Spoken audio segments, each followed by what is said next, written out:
அனைவருக்கும் வணக்கம். Online நஸ்தோ Trichy TV, எளிமை யதார்த்தம் கலந்த ஜோதிடம். வணக்கம் நண்பர்களே. இன்றைய வீடியோ பதிவில் லக்னாதிபதி யாருடன் சேரலாம், யாருடன் சேரக்கூடாது, இதை பற்றி தான் இந்த வீடியோவில் நம்ம பார்க்க போகிறோம். நம்மளுடைய சப்ஸ்கிரைபர் கிட்டத்தட்ட 4700க்கு மேலே வந்திருக்கு. இது சப்ஸ்கிரைபருக்கு என்னுடைய நன்றிகள். நம்மளுடைய தொடர்ச்சியாக நம்மளுடைய சேனல்களை பார்த்துட்டு இருக்கிறவங்களுக்கும் என்னுடைய நெஞ்சார்ந்த நன்றிகளும் வாழ்த்துக்களும். லக்னாதிபதி நம்ம ஜாதகத்தில் பார்த்திங்கன்னா லக்னம்ங்கிறது நம்மளுடைய தலை. லக்னாதிபதி நம்மளை குறிக்கக்கூடியவர். நமக்கு அதாவது நம்மளுடைய பிறப்பு எங்கே இருக்கும், நம்மளுடைய குணம் எப்படி, மற்ற ஜாதகருடைய திங்கிங் எப்படி, இது எல்லாமே லக்னாதிபதி தான் முடிவு பண்ணுவார். அப்போது இந்த லக்னாதிபதி யாருடன் சேரலாம் அப்படிங்கிற ஒரு விஷயம் பார்த்திங்கன்னா ரொம்ப ஒரு முக்கியமான ஒரு விஷயம். எல்லாருடைய ஜாதகத்திலுமே பார்த்திங்கன்னா லக்னாதிபதியின் ரோல் ரொம்ப ரொம்ப இம்பார்ட்டன்ட். சரி, இதை 2 வகையாக பிரிக்கணும். ஆல்ரெடி நிறைய வீடியோவில் பேசின மாதிரி தான் இந்த வீடியோவிலுமே இந்த ஒரு விஷயத்த சொல்லிட்டு அடுத்த விஷயத்துக்கு போகிறேன். லக்னாதிபதி சுபகிரகமாக இருந்தால் ஒரு விதியும், பாவகிரகமாக இருந்தால் ஒரு விதியும் இருக்கு. முதல்ல அதை நீங்கள் தெரிஞ்சுக்கிட்டு புரிஞ்சுக்கிட்டு அதுக்கப்புறம் இந்த வீடியோக்குள்ளார பார்ப்போம். சரி, லக்னாதிபதி அந்த லக்னத்திற்கு 5ஆம் அதிபதியுடனும் 9ஆம் அதிபதியுடனும் இணையலாம். இணைவது யோகம். இப்போ உதாரணத்துக்கு ஒரு மேச லக்னம்னு வச்சுக்கோங்க. மேச லக்னத்துக்கு 5ஆம் அதிபதி சூரியன் சிம்மம், 9ஆம் அதிபதி குரு தனுசு. இந்த 2 பேரோடையும் அவங்க இணையும் போது ஒரு நல்ல பலனை உங்களுக்கு தருவாங்க. நல்லா புரிஞ்சுங்க. ஆனால் நல்லா கவனிச்சிங்கன்னா இங்கே சூரியனுக்கும் செவ்வாய்க்கும் இருக்கக்கூடிய ஒரு விஷயம், நண்பர்கள்னாலும் இவங்க 2 பேரும் நெருங்கி இணையக்கூடாது. 2 உஷ்ண கிரகங்கள் அங்கே சேரும்போது லக்னத்தில் அமரும் போது லக்னத்தினுடைய அமைப்பான தலையில் ஹீட்டை அதிகம் செய்து, அதாவது இந்த வெப்பத்தை அதிகப்படுத்தி மூளை சார்ந்த ஒரு விஷயங்கள்ல நமக்கு ஒரு பாதிப்பை கொடுத்துரும், கண் சார்ந்த விஷயத்துல ஒரு பாதிப்பை கொடுத்துரும் அப்படிங்கிற ஒரு விஷயத்த நம்ம புரிஞ்சுக்கணும் முதல்ல. இப்ப செவ்வாயும் குருவும் இணையும் போது பாத்தீங்கன்னா இங்க பாத்தீங்கன்னா நல்ல யோக பலன் தான் இருக்கும். ஆனா இப்படி இருக்கிறவங்களுக்கு பாத்தீங்கன்னா வசதி வாய்ப்புகள் மற்ற விஷயங்கள் ரொம்ப சிறப்பாகவே இருக்கும். ஒரு திரிகோணாதிபதிகளும் இணையும் போது அந்த இணையிற கிரகங்கள் பார்த்தீங்கன்னா ஒரு நல்ல தன்மையோட இருக்கணும், நல்ல ஒரு அமைப்புலையும் இருக்கணும். பொதுவாக 1ஆம் அதிபதி 5ஆம் அதிபதி 9ஆம் அதிபதி சேர்ந்தா யோகம். சரி, அடுத்து ரிஷப லக்னத்துக்கு எடுத்துக்குவோம். 1ஆம் அதிபதியான சுக்கிரனும் 5ஆம் அதிபதியான புதனோட சேர்வது யோகம். ரைட்டு, நல்லா தான் இருக்கு. வடிவேல் சார் சொல்ற மாதிரி நல்லா தான் போயிட்டு இருக்குது. 9ஆம் அதிபதியான சனி பகவான் 9ஆம் இடத்துலயே அமரும் போது அங்கே பாதகஸ்தானத்தில் உட்கார்ந்து அவர் பாதகாதிபதியாகி லக்னாதிபதி சுக்கிரன் அங்கே சேரும்போது இது நல்ல அமைப்பு இல்லையே. வசதி வாய்ப்புகள் எல்லாமே இருக்கும், ஆனால் அனுபவிக்க விடாதே. நம்ம இந்த ஒரு விஷயத்தையும் நம்ம பார்க்கணும்ல. சரி, இப்போ ரிஷப லக்னத்துக்கு வந்துட்டோமா? சரி, அதுக்கப்புறம் மிதுன லக்னத்தை பார்த்தீங்கன்னா மிதுன லக்னத்துக்கு லக்னாதிபதி புதனும் 5ஆம் அதிபதி சுக்கிரனும் இணைவது யோகம் தான். அதுக்குன்னு இவங்க 2 பேரும் போய் விருச்சிகத்திலேயோ மேசத்திலேயோ இணைவது யோகம் கிடையாது. நல்லா கவனிச்சுக்கோங்க. ஒரு யோகம் அப்படிங்கிறது எந்த வீட்டில் இணையணும், எந்த வகையில் இணையணும், எந்த அமைப்பில் இணையணும், பூரா விஷயத்தையுமே கரெக்டாக அந்த ஸ்கெட்ச் போட்ட மாதிரி இருந்தால் மட்டும்தான் அந்த யோகம் சித்திக்கும், அதை வேலை செய்யும். சரிங்களா? அப்போ மிதுன லக்னத்துக்கு புதன் போய் சுக்கரனோட இணைஞ்சு லக்னத்திலேயோ 5ஆம் இடத்துலையோ, ஏன் இவங்க 2 பேரும் 4ஆம் இடத்துல இருந்தால் கூட பரவாயில்ல, கேந்திராதிபதி தோஷம் அதிகப்படுத்தினாலும் திக்பலங்கிற ஒரு விஷயம் கேந்திராதிபதி தோஷத்தை வலுப்பெற்றாலும், சரிங்களா, அதை ஒரு சுக்கரனுக்கு வீடு கொடுத்த புதன் அதே வீட்டில் உச்சமடைந்திருந்தாலும் கேந்திராதிபதி தோஷம் அதிகப்படுத்தினாலும் உயிர் காரகத்துவத்தை அங்கே பாதிக்கும். சரிங்களா? அதனால உயிர் காரகத்துவம் அங்கே பாதிப்பும். இந்த ஒரு விஷயம் மட்டும்தான் இங்கே நெகட்டிவ், தவிர மீதி விஷயம்லாம் இங்கே பாசிட்டிவாக உங்களுக்கு வேலை செஞ்சுட்டு இருக்கோம் அப்படின்னு நீங்கள் நினச்சிக்கணும். சரி, அதாச்சுங்களா? இவங்க 2 பேருக்கும் புதனும் நம்மளுடைய 9ஆம் அதிபதியோட, ஏன்னா லக்னாதிபதி 5, 9 யாரோட சேரலாம் அப்படிங்கிறத அந்த வீடியோடைய தலைப்பு. அப்போ லக்னாதிபதி போய் 9ஆம் அதிபதியான சனி பகவானோட சேருவது பார்த்தீங்கன்னா இது ஒரு வகையில் யோகம்னு சொல்லப்பட்டிருந்தாலும் லக்னத்தை கெடுத்து தான் யோகத்தை கொடுக்கும். லக்னத்தையும் லக்னாதிபதியும் கெடுத்து தான் அந்த யோகத்தை வந்து கொடுக்கும். இருந்த போதிலும் நல்லா புரிஞ்சுங்க, இவங்க வந்து அந்த பூர்வீகத்துல வந்து வந்த சொத்துக்களை அழிக்க மாட்டாங்க. இவங்க புதுசா வாங்கலைன்னா கூட அந்த பழைய சொத்தை அப்படியே வச்சிருந்து அடுத்த தலைமுறை கொடுத்துட்டு போயிடுவாங்க அப்படிங்கிற ஒரு விஷயம் இந்த லக்னத்துக்கு சொல்லப்படுது. சரி, அதுக்கப்புறம் கடக லக்னம். கடக லக்னத்துக்கு 5ஆம் அதிபதியான நம்மளுடைய செவ்வாயோட சந்திரன் சேர்ந்தது சந்திர மங்கள யோகம். எந்த ஒரு விஷயமும் சொல்றேன், சந்திரன் வந்துட்டீங்கன்னா சந்திரனை வந்து அவர் அமாவாசையா இருக்கிறாரா, பௌர்ணமியா இருக்கிறாரா, வளர்பிறையில் அஷ்டமி நவமியா இருக்கிறாரா, தேய்பிறை அஷ்டமி நவமியா இருக்கிறாரா, இதெல்லாம் நாங்க ஆய்வு செஞ்சுட்டு தான் ப்ரெடிக்ஷன் எடுக்கணும். இல்லாட்டி அது நமக்கு தவறாக வரும் அப்படிங்கிற ஒரு விஷயத்தையும் இங்க சொல்லிடுறேன். அப்ப சந்திரன் ஒளியோட இருந்தால் ஒரு பலன், ஒளி இல்லாம இருந்தாலும் ஒரு பலன் வச்சுக்கலாம். சரி, ஒளியோட இருக்கும்போது இங்க இருக்கக்கூடிய செவ்வாய் 5ஆம் அதிபதியோட சேரும்போது மிகப்பெரிய ராஜயோகத்தை தருவார். நல்லா கவனிங்க, சந்திரமங்கல யோகம் இங்க முழுசா வேலை செய்யும். அதாவது பௌர்ணமி சந்திரன் தசமி திதிக்கு பிறகு இருக்கக்கூடிய வளர்பிறை சந்திரன் இங்கே செவ்வாயோட 5ஆம் இடத்துல வந்து சேரும்போது இங்க நீசம்னு எடுக்க வேண்டாம், சந்திரன் வந்து ஒளி பொருந்தியதாக இருக்கும். அப்போ ஒளியோட இருக்கும்போது பார்த்தீங்கன்னா அந்த இடம் நல்லா வேலை செய்யும். சந்திரனுடைய அமைப்பாக இருக்கும்போது, சந்திரன் செவ்வாய் இருக்கும்போது நிலபுலங்கள் நிறைய இருக்கும், நமக்கு வந்து வண்டி வாகன ஆதாயம் நிறைய இருக்கும், மற்றவர்களை அடக்கி ஆளக்கூடிய காவல்துறை, யூனிஃபார்ம் சர்வீசஸ் இதெல்லாம் நம்ம திறம்பட ஒரு பொலிவான ஒரு இடத்துல இருப்போம் அப்படின்னு சொல்லலாம். சரிங்களா? இவரே இந்த ஒளி பொருந்திய சந்திரனே போய் 9ஆம் இடமான குருவுடைய வீட்டில் இருக்கும்போது நல்ல யோக பலன்கள் இங்கேயும் உண்டு. சரிங்களா? 9ஆம் இடத்துல இருக்கும்போது தந்தை மேல ரொம்ப பற்றா இருப்பாரு, குருமார்கள் மேல ரொம்ப பாசமா இருப்பாரு, மற்றவர்களுக்கு உதவி செய்யாம இவங்களுடைய எந்த வாழ்நாளும் முடியாது அப்படிங்கிற ஒரு அமைப்பு இங்க இருக்கு. சரி, இவரே இருள் சந்திரனா இருக்கிறார், செவ்வாயோட போய் இணையும் போது அங்க வந்து பாத்தீங்கன்னா பலன் வந்து எக்கு தப்பா இருக்கும். நீங்க திரிகோணம்னா நீங்க வந்து லக்னாதிபதினா அவர் வந்து தேய்பிறைய அமாவாசை சந்திரனா போய் விருச்சிகத்துல செவ்வாயோட இணைஞ்சு இருக்கும்போது அங்க ஒரு நமக்கு பாசிட்டிவான பலன் கண்டிப்பாக நடக்காது. சரிங்களா? ஒரே ஒரு சின்ன ஆறுதலன்னா சந்திரனுக்கு வீடு கொடுத்த செவ்வாய் எங்க ஆட்சி, அந்த அமைப்புல அவர் கொஞ்சம் வலுவோட இருக்கிறார் அப்படின்னு நினைச்சோம். 9ஆம் இடமான குருவுடைய சேர்ந்து 9ஆம் இடத்திலே இருக்கும்போது பாத்தீங்கன்னா அவர் அமாவாசையா சந்திரனாக இருந்தாலும் சரி, குருவை கெடுத்து குருவின் காரகத்துவத்தை கவர்ந்து இழுத்து தன்னுடைய தசாபுத்தியில பலன் செய்வார். இந்த மாதிரி ஜாதகங்களுக்கு குருவின் காரகத்துவமான கௌரவம், அந்தஸ்து, பணம், ஆண் குழந்தை இதெல்லாம் பாதிப்படையும். நாளையே பார்த்துட்டு இருக்கோம் சார், இந்த மாதிரி அமைப்பெல்லாம் நடந்துட்டு தான் இருக்கு. சரி, சிம்ம லக்னத்துக்கு வந்துடுவோம். சிம்ம லக்னத்துக்கு லக்னாதிபதி சூரியன், இவர் 5ஆம் அதிபதியான குரு பகவானோட இணைஞ்சிருப்பது யோகம். இங்க குரு அஸ்தங்கம் அப்படின்லாம் நீங்க எடுக்க வேண்டாம், இவர் அவரோட இணைஞ்சிருந்தாவே யோகம் தான். சரிங்களா? இந்த யோகம் இருக்கும்போது பார்த்தீங்கன்னா இந்த குழந்தை பிறந்ததுக்கப்புறம் தந்தைக்கு நல்ல முன்னேற்றம் இருக்கும், அரசு வகை ஆதாயம் இருக்கும், மிகப்பெரிய ஒரு ராஜ சன்மானம் இதெல்லாம் கிடைக்கும் அப்படிங்கிற ஒரு விஷயத்துல ஊர்லயே அவங்க பெரிய தலைக்கட்டா இருப்பாங்க, பெரிய ஆளுங்களா இருப்பாங்க அப்படிங்கிற ஒரு விஷயத்த வச்சுக்கலாம். சரி, அப்படியே 9ஆம் இடத்துல பார்த்தீங்கன்னா அந்த சூரியன் போய் செவ்வாயோட போய் சேரும்போது இவர் வந்து அங்கே உச்சமடைவார், அவர் ஆட்சி அடைவார். இது நல்லது அல்ல. சரிங்களா? 2 பாவ கிரகங்கள் ஒரு வீட்டில் உச்சமடைவது நம்ம பூர்வீக சொத்து எல்லாமே இருக்கும். நம்ம பூர்வீகத்தில் வாழ்ந்தவங்களாம் நல்லா ராஜாவாகவே வாழ்ந்திருப்பாங்க, ராஜா மாதிரி கிடையாது, ராஜாவாகவே வாழ்ந்திருப்பாங்க. ஆனால் அவங்களுடைய தன்மை வந்து பார்த்தீங்கன்னா மற்றவர்களுக்கு பிரச்சனை கொடுக்கக்கூடிய ஒரு விஷயமா போகும். ஓகேங்களா? இப்போ என்னுடைய ரிலேஷன் ஒரு ஜாதகத்தில் கடக லக்னம் 10ஆம் இடத்துல வந்து செவ்வாய் வந்து ஆட்சி, அதே வீட்டில் வந்து சூரியன் உச்சம். ஆனால் இருந்த போதிலும் பார்த்தீங்கன்னா அவரால் லைஃப்பில் ஒரு பெரிய மூவ்மெண்ட்டு அவரால் பண்ண முடியல அப்படிங்கிற ஒரு விஷயம் இருக்குது. ஓகே, ஃபைன், அதை வச்சுக்கோங்க. அதன் பிறகு பார்த்தீங்கன்னா கன்னி லக்னம். இந்த கன்னி லக்னத்துக்கு லக்னாதிபதியாகவே புதன் வருவாங்க. புதன் வரும்போது பார்த்தீங்கன்னா லக்னத்துக்கு 5ஆம் அதிபதியாக பார்த்தீங்கன்னா சனி பகவான் வருவார்.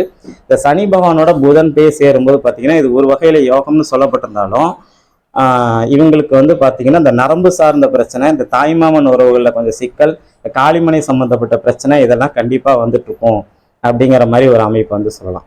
சரிங்களா? அப்படி இதில் இன்னொரு விஷயமும் இருக்கு. புதன் போய் எந்த கிரகத்தோட சேர்ந்தாலும் அந்த கிரகத்தினுடைய தன்மையை வந்து ஒரு தாக்கத்தை கொடுக்கும்.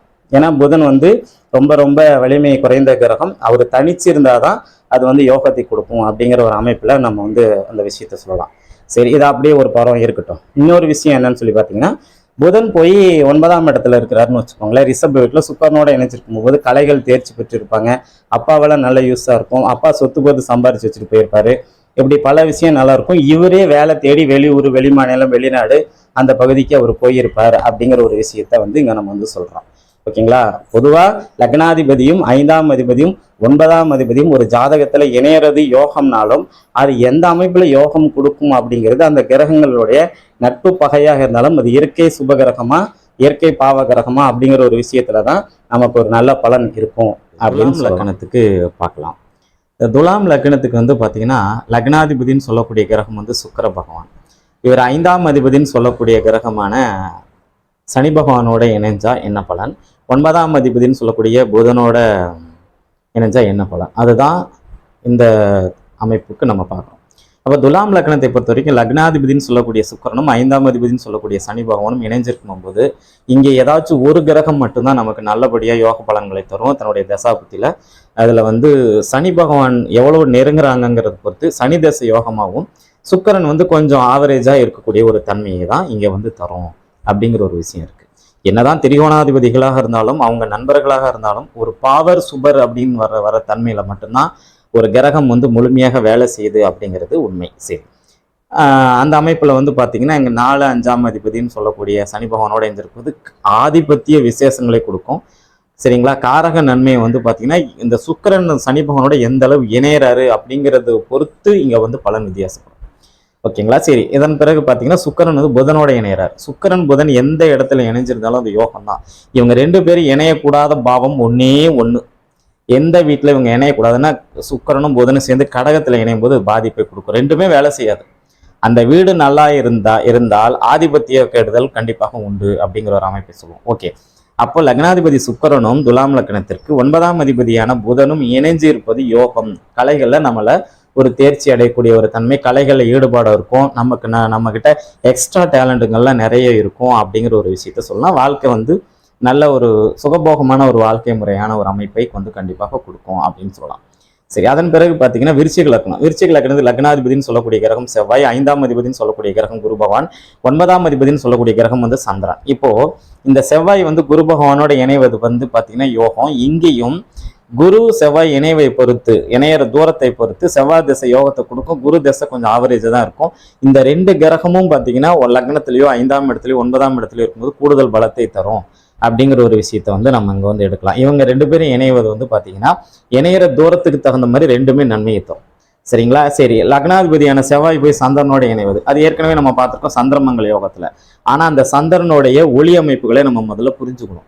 சந்திரன் வந்து நல்ல ஒளி அமைப்புகளோட இருக்கும்போது இந்த விருச்சிக லக்னத்தை பொறுத்த வரைக்கும் இங்க வந்து பாதகஸ்தானமும் அங்கே இருக்கு. 9ஆம் அதிபதி பாதகாதிபதி. விருச்சிக லக்னத்துக்கு 9ஆம் அதிபதினு சொல்லக்கூடிய கிரகம் வந்து பார்த்தீங்கன்னா சந்திரன் ஒரு பாதகத்தை செய்வார். அந்த அமைப்பும் அங்கே இருக்கு. அதையும் நம்ம யோசனை பண்ணி தான் நம்ம வந்து முடிவெடுக்க வேண்டிய ஒரு அமைப்புல இருக்கிறோம் அப்படின்னு. அப்போ செவ்வாய் வந்து அந்த வீட்டுல நீசமடைஞ்சாலும் இந்த சந்திரன் வந்து பார்த்தீங்கன்னா அவங்களோட இணையும் போது இந்த இடத்துல ஒரு சில விஷயங்கள பாதிப்பை கொடுக்கவே செய்கிறது அப்படிங்கிறதான் நிதர்சன உண்மை. சரி, அடுத்து தனுசு லக்னம். தனுசு லக்னத்துக்கு லக்னாதிபதி குருவும் 5ஆம் அதிபதி செவ்வாயும் 9ஆம் அதிபதி சூரியனும். சரி, நல்லா பாருங்க, தனுசு லக்னத்துக்கு லக்னாதிபதியான செவ்வாயோட இணைஞ்சிருக்கும் போது யோகத்தை கண்டிப்பாக கொடுக்கும். சரிங்களா. மண்மனை வாகனம், நிலபலம், வீடு கட்டுறது, 2 வீடு 3 வீடு கட்டுற அமைப்பு, அப்புறம் ரோடு, அதாவது என்னன்னா ஒரு பெரிய சொத்து கட்டுறது, ஓகேங்களா, அப்பார்ட்மெண்ட் கட்டுறது, வீடு கட்டி வாடகை விட்டு அந்த வாடகை வருமானம் வர்றது, இதெல்லாம் இந்த அமைப்புக்கு ரொம்ப சிறப்பாக இருக்கும் அப்படின்னு சொல்லலாம். அதே மாதிரி உள்ளூரை விட வெளியூர்ல கட்டுவது உங்களுக்கு கொஞ்சம் சிறப்பான ஒரு விஷயத்தை தரும். அதே நேரத்தில் உள்ளூர்லயும் உங்களுக்கு சொத்து இருக்கும். ஏன்னா லக்னாதிபதி போய் 5ஆம் அதிபதியோட இணையறதுனால 5ஆம் இடம் பூர்வ புண்ணியம் அல்லவா, அதிர்ஷ்டஸ்தானம் அல்லவா. சரி, அந்த அமைப்பை விட்டுருங்க. அப்படி லக்னாதிபதி 9ஆம் இடத்துக்கு போறாருன்னு வச்சுக்கோங்களேன். லக்னாதிபதியும் 9ஆம் அதிபதி சூரியனும் குருவும் சேர்ந்து இணைஞ்சிருக்கிறாங்கன்னு வச்சுக்கோங்க. லக்னாதிபதி சூரியனோட இணையும் போது பார்த்தீங்கன்னா இங்கேயும் ஓரளவு நல்ல பலன்கள் வந்து உண்டு. அரசு உத்தியோகம், அரச சன்மானம், அதாவது நம்ம வந்து ஒரு ஊர்ல இருக்கிறோம் அப்படின்னா ஒரு உயர்வான ஒரு பொசிஷன், இது எல்லாமே நமக்கு வந்து கண்டிப்பாக கிடைக்கும் அப்படிங்கிறது, வாழ்க்கையில கண்டிப்பா ஜெயிச்சிருவோம் அப்படிங்கிற ஒரு விஷயம் உண்டு. சரி, மகர லக்னம். லக்னாதிபதி சனியும் 5ஆம் அதிபதி சுக்கிரனும் 9ஆம் அதிபதி புதனும் வருவாங்க இருக்கு. சரி, லக்னாதிபதி சனி போய் சுக்கிரனோட சேர்றாரு. இணையற தூரத்தை பொறுத்த வரைக்கும் நல்லா கவனிங்க. இதையே அப்படியே கும்ப லக்னத்துக்கு வச்சுக்கலாம். அவரே தான் 9ஆம் அதிபதியாகவும் சுக்கிரன் வருவார்.